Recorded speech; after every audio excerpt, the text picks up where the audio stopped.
Naiiba ang gimmick ng isang sementeryo sa Balanga, Bataan. Mayroon kasing peryahang nakatayo sa loob nito. Itinayo raw ito para pangtanggal ng inip ng mga dumadalaw sa kanilang mga yumao. Makibalita tayo kay Sheila Vergara ng GMA Davao.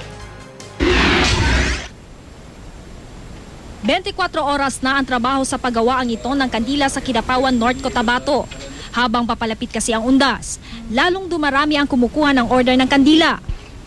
Kaya naman kahit manumano ang paggawa at mainit sa paggawaan, nagsisikap ang mga trabahador para makarami ng benta. Target nilang makagawa ng 20,000 piraso ng kandila bago ang undas.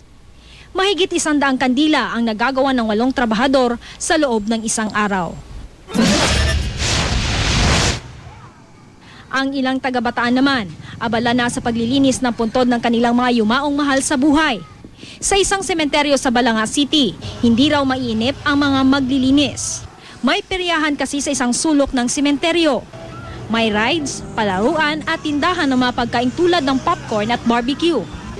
Tatagal daw ang amusement park hanggang November 2. Ayos lang naman daw ito sa mga residente. Mabuti na raw na minsan sa isang taon, nagiging masaya sa sementeryo. Sheila Vergara, Nagbabalita, Pilipinas.